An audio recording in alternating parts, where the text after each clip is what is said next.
Ten আবারও নিয়ে আসলাম অনেকদিন পর আমার পছন্দের পুঁই শাক দিয়ে ইলিশ মাছের চচ্চড়ি। পদ্মার ইলিশ আর নিজের ক্ষেতের পুঁই শাক তরতাজা। মুরব্বীরা একটা কথা বলে না, যে অল্প জিনিসের স্বাদ বেশি। আসলেই সত্যি, কথাটা ফেলানোর মতো না। অল্প জিনিসের স্বাদ বেশি, আর সবাই মিলে যে কোনো জিনিস খেলে সেটারও স্বাদ বেশি। তো এখন যেহেতু পুঁই শাক শেষ হওয়ার সিজন, এখন হচ্ছে পুঁই শাক গাছে পুঁইর ফল চলে আসছে। পুঁইর ফলটাই এখন সবাই খাওয়াই, কেউ ভাজি করে খায়, কেউ চচ্চড়ি করে খায়। যদিও আমার পুঁইর ফল ভালো লাগে না, আমি পুঁইর ফল খাই না। তবে পুঁই শাকটা আমার খুব পছন্দের একটা শাক। যদি হয় সেটা ইলিশ মাছ দিয়ে চচ্চড়ি, তাহলে তার কোনো কথাই নেই। আর ইলিশ মাছটাও যদি হয় পদ্মার অরিজিনাল ইলিশ, তাহলে তো সেটার তুলনাই হয় না, স্বাদই অন্যরকম। তো আমাদের পুঁই শাক গাছে হচ্ছে পুঁইর ফল আসছে।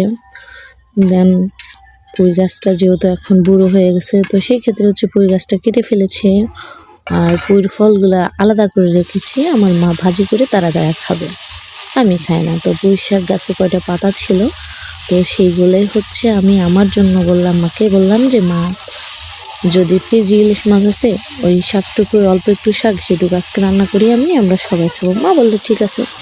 তো আমি আর কি চলে আসলাম সেই রান্না করার জন্য অনেকদিন পরে।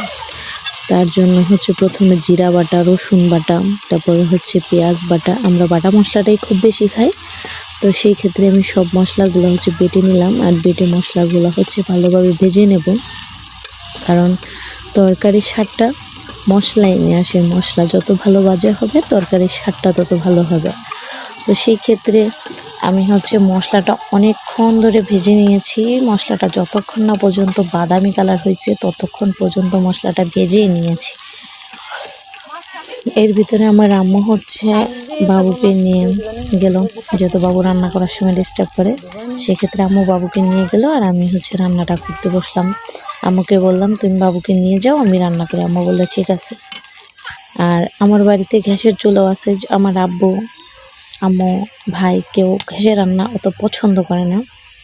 দেন সেক্ষেত্রে মাটির চুলাতেই বেশি রান্না করতে হয়, যেহেতু তারা হচ্ছে মাটির চুলা রান্না পছন্দ করে, তাই মাটির চুলাতেই রান্না করছে। আর আমারও ভালো লাগে মাটির চুলায় রান্না করতে। যদি সুন্দর খড়ি থাকে, চিকন চিকন খড়ি আর শোলা, তাহলে মাটির চুলায় রান্না করতে ভালো লাগে। গ্যাসের চাইতে মাটির চুলাই সুন্দর রান্না করার জন্য। আর মশলাগুলো ভালোভাবে ভেজে নিয়ে আমি পানি দিয়ে দিয়েছিলাম, হালকা একটু পানি অ্যাড করলাম। তার ভিতরে হচ্ছে হলুদ গুঁড়া, মরিচ গুঁড়া দিয়ে দিয়েছি।